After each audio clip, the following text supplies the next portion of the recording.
नमस्कार बंधुओं।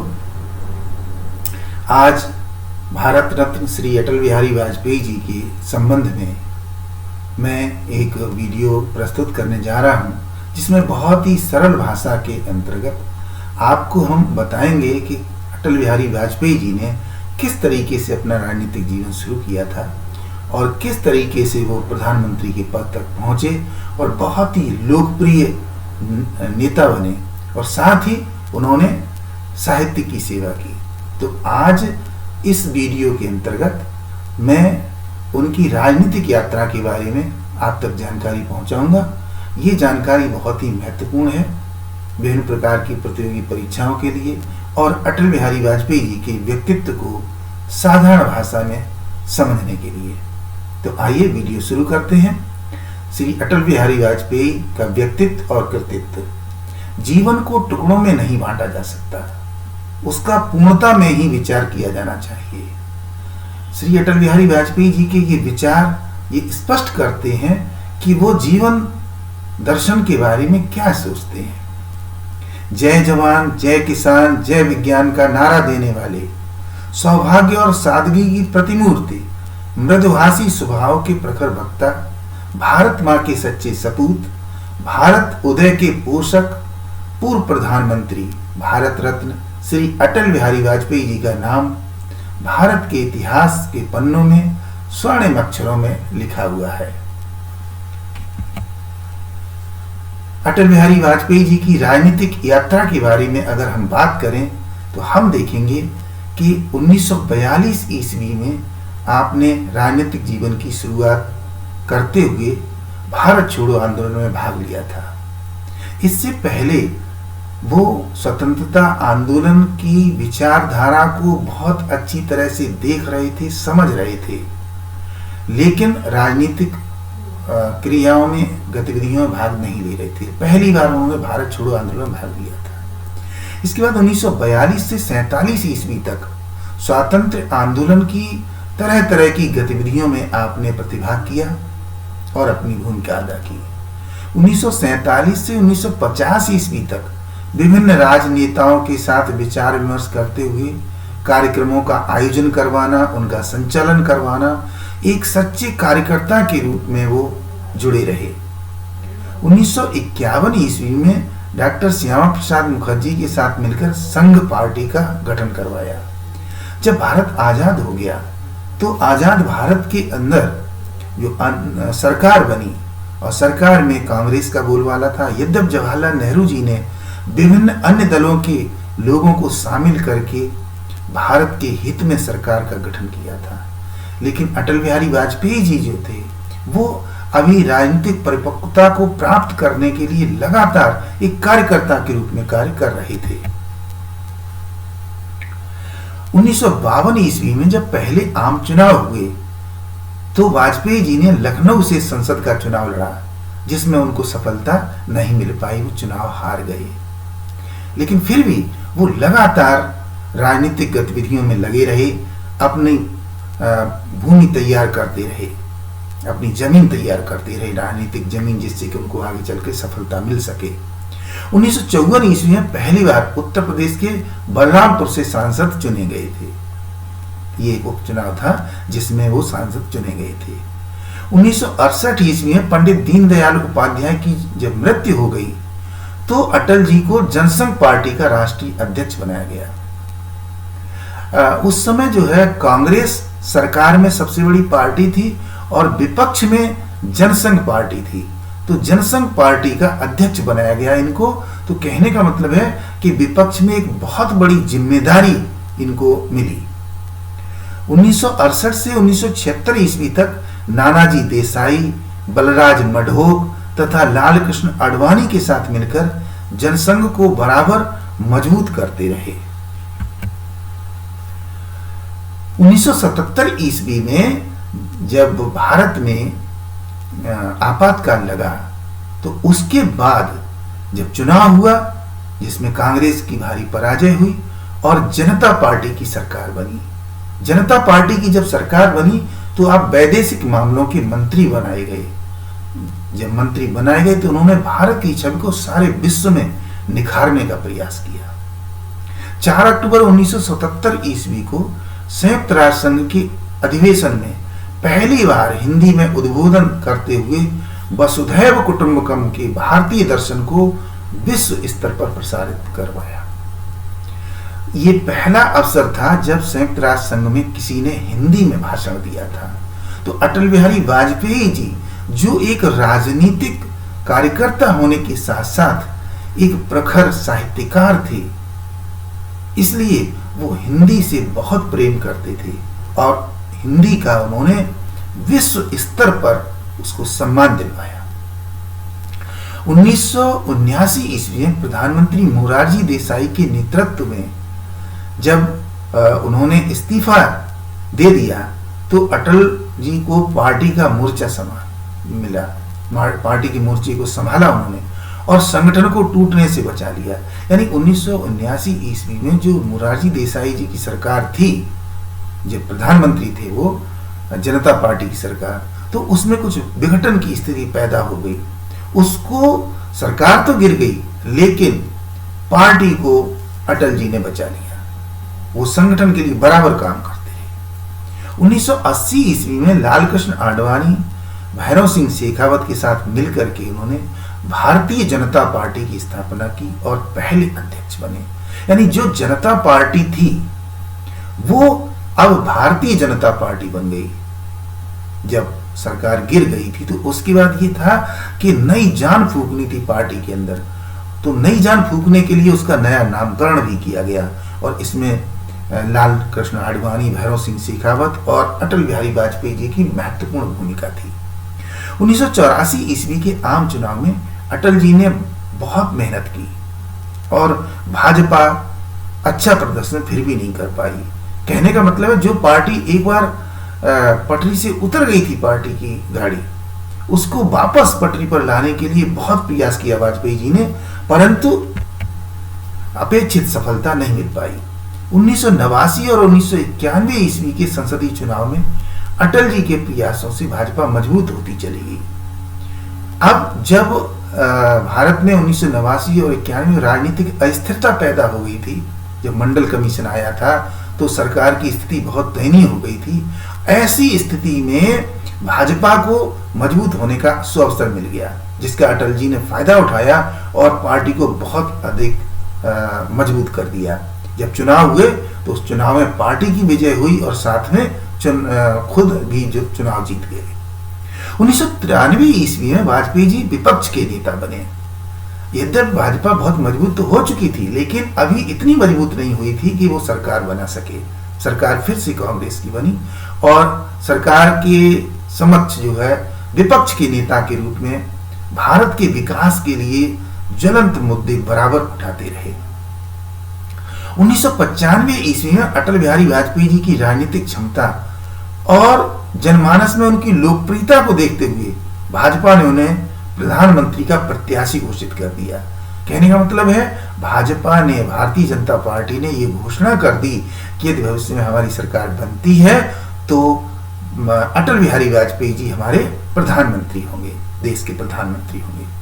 1996 ईस्वी के संसदीय चुनाव में भाजपा अकेली सबसे बड़ी पार्टी के रूप में उभर करके आई। यानी उसे बहुमत तो नहीं मिल पाया, लेकिन वो सबसे बड़ी पार्टी बनी और अटल बिहारी वाजपेयी जी प्रधानमंत्री बने।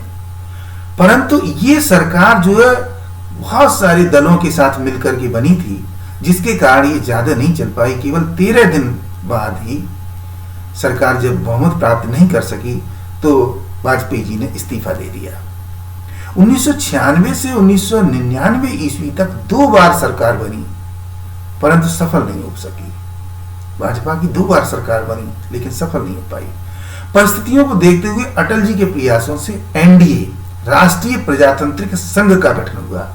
यानी जब भाजपा अकेले सरकार बनाने में समर्थ नहीं हुई तो वाजपेयी जी की दूरदर्शिता से एक संगठन बनाया गया, एक अलग संघ बनाया गया जिसका नाम राष्ट्रीय प्रजातांत्रिक संघ रखा गया, जिससे कि एक सुदृढ़ सरकार बनाई जा सके। 1998 ईस्वी में अटल जी दूसरी बार प्रधानमंत्री बने, परंतु इस बार भी मात्र 13 माह सरकार चल पाई। यानी ये भारत की राजनीति का वो अस्थिर दौर था जिस समय स्थायी सरकार नहीं बन पा रही थी। तो इस बार भी भाजपा की सरकार केवल 13 माह चल पाई। 10 अक्टूबर 1999 ईस्वी में अटल जी के नेतृत्व के परिणाम स्वरूप ही स्वतंत्र भारत के इतिहास में पहली बार गैर कांग्रेसी सरकार बनी। यानी 1952 से लेकर जब पहले आम चुनाव हुए थे तब से लेकर 1999 ईस्वी तक कांग्रेस की सरकार तो लंबे समय तक रही, मगर किसी अन्य एक दल की सरकार नहीं बन पाई थी। लेकिन भाजपा की सरकार बनी जो गैर कांग्रेसी थी और वाजपेयी जी तीसरी बार प्रधानमंत्री बने। 2000 ईस्वी में अमेरिका के साथ मिलकर के वैदेशिक संबंध सुधारने का बहुत प्रयास किया आपने, जिसमें सबसे बड़ा जो सेक्टर था वो था आईटी सेक्टर। इसमें अभूतपूर्व विकास हुआ कि आईटी के सेक्टर में जो अमेरिका के अंदर विकास हो रहा था उस विकास को वाजपेयी जी हिंदुस्तान लाना चाहते थे और वो सफल भी हुए और भारत में बड़ी तेजी के साथ सूचना के क्षेत्र में क्रांति आ गई, सूचना और संचार के क्षेत्र में। 2001 ईस्वी में भारत पाक वार्ता हित आगरा समिति का आयोजन करवाया। भारत और पाकिस्तान के बीच जो तनावपूर्ण संबंध चल रहे थे उनको सुधारने के लिए वाजपेयी जी ने बहुत प्रयास किया और उसमें सबसे पहला प्रयास था कि आगरा में एक द्विपक्षीय वार्ता करने के लिए समिति का आयोजन करवाया गया था। और दूसरा जो कदम था उनका वो था दिल्ली लाहौर बस सेवा। भारत और पाकिस्तान के बीच परिवहन के संबंधों को सुधारने के लिए बस सेवा चालू की गई थी और इस बस के पहले यात्री वाजपेयी जी बने थे ताकि वो लाहौर गए और द्विपक्षीय संबंध सुधारने का उन्होंने प्रयास किया। 2001 ईस्वी में भारत के शिक्षा के क्षेत्र में अभूतपूर्व पहल करते हुए सर्व शिक्षा अभियान शुरू करवाया। वाजपेयी जी ने देखा कि भारत में शिक्षा का स्तर बहुत अच्छा नहीं है, हमारी जनसंख्या का बहुत बड़ा भाग है जो अशिक्षित है। उसको शिक्षित करवाने के लिए उन्होंने सर्व शिक्षा अभियान चलवाया जिससे कम से कम प्राथमिक शिक्षा जो है वो जन जन तक पहुंचाई जा सके। 2004 ईस्वी में उन्होंने एक नया कार्यक्रम चलाया, भारत उदय, इंडिया शाइनिंग, और इस नारे के साथ संसदीय चुनाव लड़े गए परंतु भाजपा को बहुमत नहीं मिल पाया। परिणाम स्वरूप वाजपेयी जी ने प्रधानमंत्री पद से इस्तीफा दे दिया। 2005 ईस्वी में वाजपेयी जी ने स्वास्थ्य संबंधी समस्याओं और पार्टी के बदलते हुए चिंतन के कारण राजनीतिक संन्यास की घोषणा कर दी। अब भाजपा जो लालकृष्ण आडवाणी ने, भैरव सिंह शेखावत ने और वाजपेयी जी ने जिसका धरातल तैयार किया था वो 15-20 वर्षों के बाद धीरे धीरे उसकी विचारधारा में परिवर्तन होने लगा और वाजपेयी जी का स्वास्थ्य भी थोड़ा अच्छा नहीं था, इसलिए वो जो वैचारिक परिवर्तन हो रहा था उसमें वाजपेयी जी अपने आप को थोड़ा अलग थलग पा रहे थे, उस नई विचारधारा से वो जुड़ नहीं पा रहे थे, जिसके कारण उन्होंने संन्यास की घोषणा कर दी। 2005 से 2009 ईस्वी तक पार्टी के राजनीतिक मार्गदर्शक के रूप में कार्य करते रहे।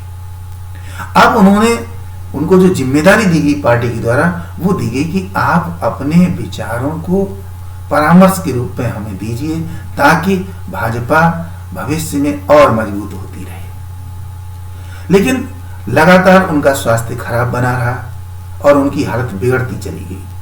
16 अगस्त 2018 ईस्वी को भारत के इस मसीहा ने, भारत मां के इस सपूत ने अंतिम सांस ली, अर्थात मृत्यु को प्राप्त हुए। जिस समय अटल बिहारी वाजपेयी जी प्रधानमंत्री थे तो उस प्रधानमंत्रित्व काल में उनकी प्रमुख उपलब्धियां क्या थी उन पर एक नजर डालना बहुत जरूरी है, क्योंकि उनकी अंदर इतनी राजनीतिक इच्छा शक्ति थी कि जब वो सरकार में आए तो उन्होंने बहुत से ऐसे कार्य किए जो इससे पहले नहीं हुए थे, अभूतपूर्व थे। और जब विपक्ष में रहे तो उस समय भी एक प्रखर वक्ता के रूप में अपनी बातों को सरकार के समक्ष रखते थे और कांग्रेस सरकार जिस समय थी उसने उनको सम्मान करते हुए संयुक्त राष्ट्र संघ में उनको भारत का प्रतिनिधि बनाकर भी भेजा था। तो आइए देखते हैं कि प्रधानमंत्री रहते हुए अटल बिहारी वाजपेयी जी ने कौन कौन से महत्वपूर्ण कार्य किए थे। 1998 ईस्वी में पोखरण में परमाणु परीक्षण करवाकर विश्व में भारतीय क्षमता का प्रदर्शन किया। 1998 ईस्वी में पहली बार पोखरण में उन्होंने परमाणु परीक्षण करवाया, जिससे कि सारी दुनिया के अंदर भारतीय शक्ति का जो है सम्मान किया गया, उसको स्वीकार किया गया। विश्व शक्तियों के साथ वैदेशिक संबंधों को सुधारने की अभूतपूर्व पहल की। जो दूसरी शक्तियां थी विश्व की, चाहे वो रूस हो, चाहे वो अमेरिका हो, फ्रांस हो, जर्मनी हो, इंग्लैंड हो, इन देशों के साथ वैदेशिक संबंधों को सुधारने का बहुत प्रयास किया आपने, विदेश मंत्री रहते हुए और उसके बाद प्रधानमंत्री रहते हुए। 1999 ईस्वी के भारत पाक कारगिल युद्ध में आश्चर्यचकित कर देने वाली सफलता प्राप्त की।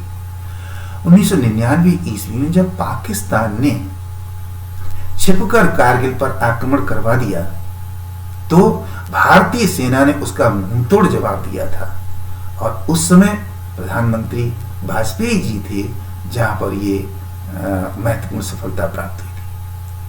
100 वर्ष पुराने कावेरी जल विवाद का निपटारा करवाया। कावेरी जल का, जो कावेरी नदी है दक्षिण भारत में, उसमें तमिलनाडु, कर्नाटका और आंध्र प्रदेश के बीच जो विवाद चल रहा था जल का, उसका उन्होंने इन राज्यों के साथ बैठकें करके, वार्ता करके उसका निपटारा करवाया, जो एक महत्वपूर्ण उपलब्धि थी। भारत की राष्ट्रीय सुरक्षा समिति का गठन करवाया। पहली बार वाजपेयी जी ने अपने समय में राष्ट्रीय सुरक्षा समिति का गठन करवाया, ताकि देश की सुरक्षा के ऊपर विमर्श हो सके, राष्ट्रीय चिंतन हो सके और राष्ट्रीय नीतियां बनाई जा सकें और उन नीतियों को लागू किया जा सके, ताकि भारत सुरक्षा की दृष्टि से बिल्कुल संरक्षित रहे, निश्चिंत रहे। इसके बाद ग्रामीण विकास योजनाएं, रोजगार सृजन, कोंकण रेलवे आदि तमाम ऐसी योजनाएं थी जिनको वाजपेयी जी ने अपने समय में लागू करवाया था। सड़कों की स्वर्णिम चतुर्भुज योजना के द्वारा दिल्ली, चेन्नई, बंबई, कलकत्ता को जोड़ने का प्रयास किया। देश के 4 महत्वपूर्ण महानगरों को आपस में जोड़ने के लिए जो सड़क योजना बनाई थी उन्होंने, सड़कों के निर्माण की, उसको स्वर्णिम चतुर्भुज योजना का नाम दिया गया था। ये बहुत बड़ी उपलब्धि थी वाजपेयी जी की। इस तरीके से अपने पूरे जीवन काल में एक प्रखर वक्ता रहते हुए, कुशल राजनीतिज्ञ रहते हुए, राजनीतिक चिंतक के रूप में और पार्टी के अनुशासित सिपाही के रूप में अनेक पदों पर कार्य करते हुए आपने भारत मां की सेवा की, भारत की छवि को विश्व में उजागर किया, उसे और सम्मान देने लायक बनाया और सारे विश्व में अटल बिहारी जी को बड़े सम्मान की स्थिति से देखा जाता है। अपने पूरे जीवन काल में देश की सेवा करते हुए 16 अगस्त 2018 ईस्वी को उनकी मृत्यु हो जाने पर पूरे देश में राष्ट्रीय शोक मनाया गया। भारत सरकार के द्वारा उनके सम्मान में 25 दिसंबर को सुशासन दिवस के रूप में मनाने का निर्णय लिया गया। वाजपेयी जी हम समस्त भारतीयों के लिए सदैव प्रेरणा स्रोत बने रहेंगे। अंत में मैं उन्हीं की चंद काव्य पंक्तियों का वाचन करते हुए अपनी वाणी को विराम देना चाहूंगा।